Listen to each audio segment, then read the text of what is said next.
first I need to offer you guys a disclaimer, because my PlayStation is acting funny for whatever reason. Whenever one video ends and I go to start another clip immediately afterwards, the PlayStation is cutting that new clip off immediately. And I'm not sure why that is. I'm not sure if it always has done that, and this is just the first time I've encountered that. It's not supposed to do that until you run out of storage limit.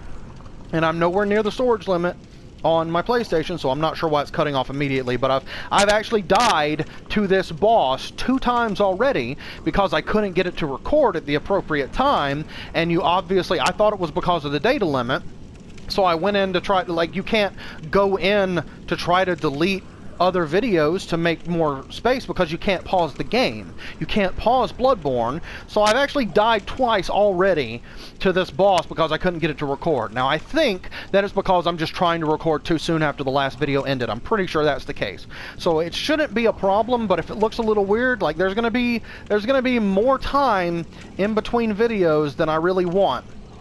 Just a couple seconds, but it might look a little funny. And I'm just giving you a heads up of that first.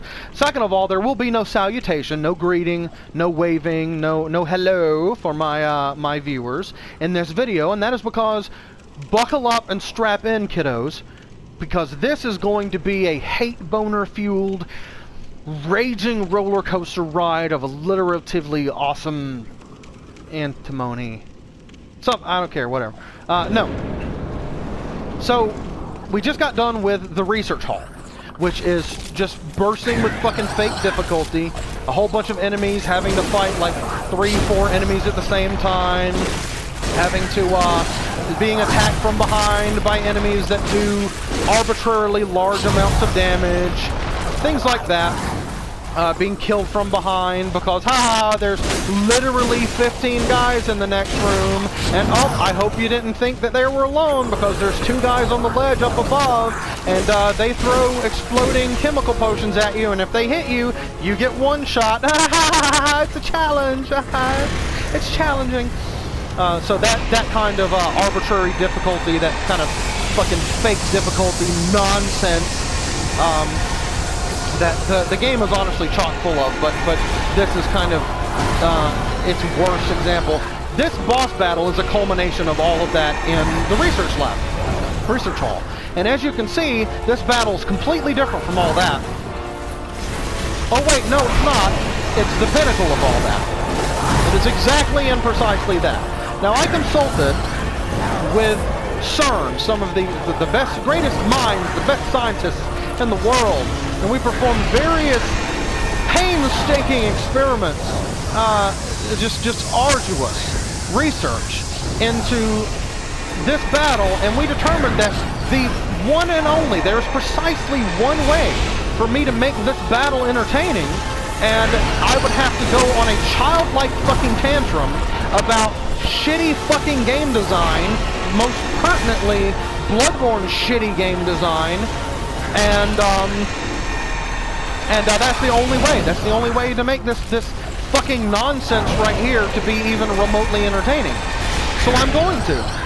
Now you might think from listening to my rants, from reading anything that I post online about Bloodborne, if you know anything about me and all of my various complaints, you might think that I hate Bloodborne. I do not hate Bloodborne. I in fact love Bloodborne. This is the second time that I am doing a BL4 run on Bloodborne. Now why would I subject myself to this kind of fucking horse shit if I hate this game? I don't have the viewership to actually get anything out of doing something that I hate, even for entertainment value, so why am I doing it? Well, I don't hate Bloodborne. I love Bloodborne. I love a lot of things. I love and I hate Bloodborne. Let's be fair. I love and I hate Bloodborne. I love the wonderful aspects of Bloodborne, and I hate the fucking shitty aspects of Bloodborne. There are things about Bloodborne that are so masterfully done that you literally cannot give those aspects enough praise. Anything aesthetic in this game is so artfully well crafted that it's almost fucking mind-blowing. The aesthetics of the enemy design, the way the enemies look, these guys notwithstanding, these guys are kind of stupid looking. But most of the enemies in the game, the aesthetics of the enemy design The aesthetics of like the weapon, everything aesthetic in this game is all on the same page. It's such tonal harmony that it's mind-blowing. And that's not to say even anything of like the fucking skyline, the fucking background. Just look at the skyline in this.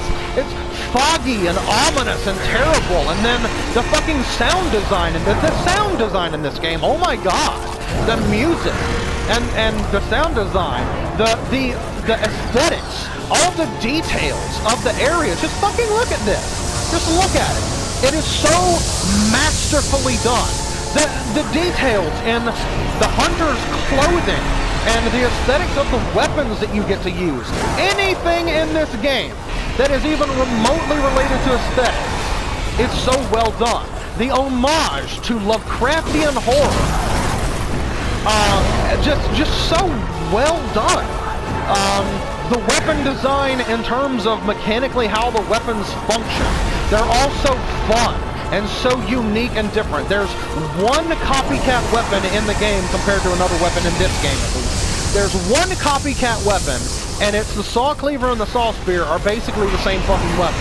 Other than that, there are no copycat weapons in this game. They all feel unique, and they all feel different. Even two weapons that basically share the same untricked moveset are still so different whenever they're tricked that they don't even feel like the same weapon. And you can even easily argue that there's only two poorly designed weapons in the game in terms of like balance. They still feel different, but they're poorly designed. And that's only because I absolutely hate the Kirk hammer. I think the Kirk hammer is the worst weapon in the game. I think it's the worst designed weapon in the game. The Kirk hammer basically is a heavy weapon that has all the stagger power of the other heavy weapons and has absolutely no other advantage over any of the other heavy weapons like range or crowd control ability or the ability to begin a fucking charged R2 attack and have it land in less span of time than the Grand Canyon forming. Seriously, the charged R2 on the Kirk hammer, it takes so long that your fucking enemy can call over its friends and openly mock you and like go start a family and warn its 2.5 kids about the impending doom of the Kirk hammer charged R2 and take that fucking pottery class that it's been meaning to take since college. Like it takes so fucking long. The charged R2 takes so long, it might as well not even be a move. Like you might as well begin a charged R2 for the Kirk hammer and just you died shows up on the screen. It's that bad. It's so fucking bad. Like the charged R2 is so strong that it can actually knock enemies out of a stagger resistant state, like a no flinch state.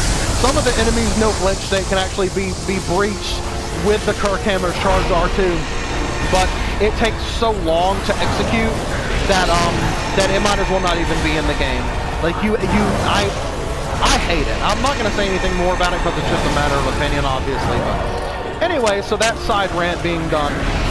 The only other weapon in the game that is actually poorly designed is the Blades of Mercy. And they're only poorly designed from a functional aspect. They're not an effective weapon because they have no stagger. They can't accomplish anything against any bosses that have no flinch or no stagger state. They're only useful against enemies that can be staggered by light hits, and in that case, you can stagger them with literally fucking any weapon. So it makes them incredibly limited in their usefulness. They're completely useless against heavy bosses. They're useless against any enemy that you can't just stun lock with any other weapon.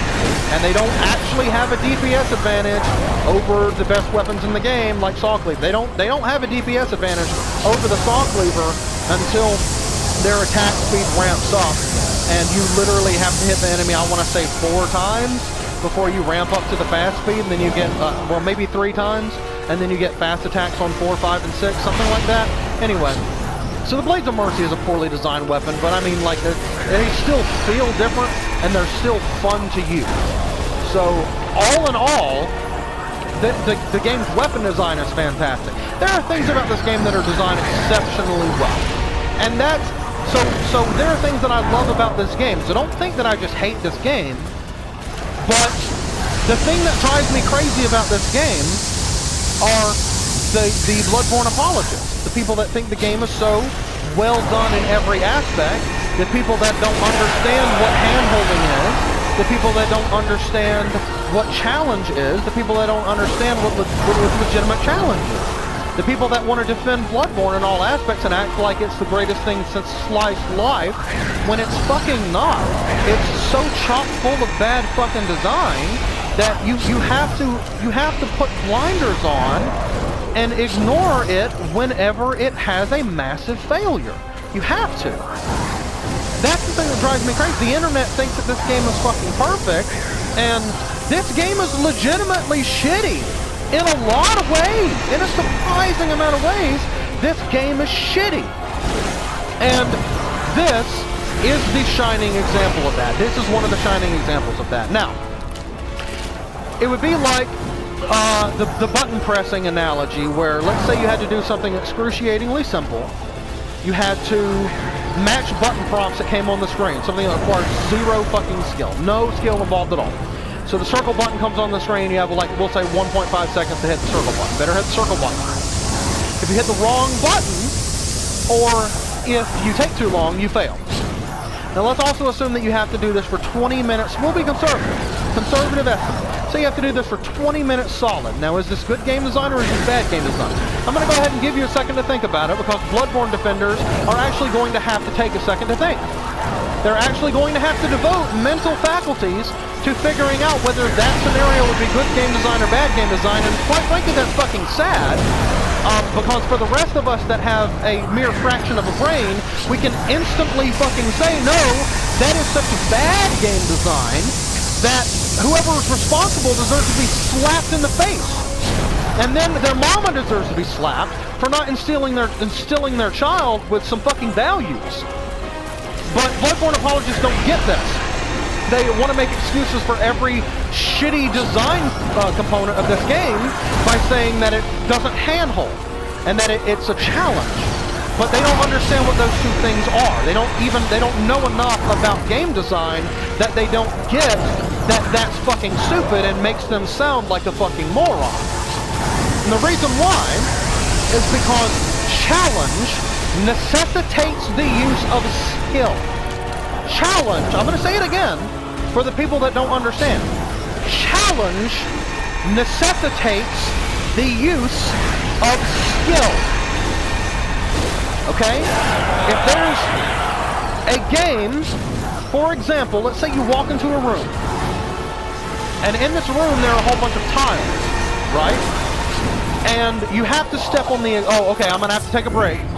Watch, this is their super move. Watch how much skill it takes to dodge the super move. Just take in all the skill. Take in all that skill. Okay, now I have to go on this side ramp because of that super move. I have to go on a side ramp, so I am concerned with the livelihood, with the happiness and the quality of life. I'm concerned for my viewers, so I'm going to have to take a side note here and stress to you: do not try to take in all that skill that you just saw at once. Don't try to fathom it all at one time. You're going to see them do it again here. Alright? And don't get overwhelmed with all the skill. Don't get overwhelmed with all the skill that is just pouring from the screen. I know there's so much skill going on right now on the screen that it's difficult to even understand it. Don't try to understand it all at once. I don't want you to get hurt.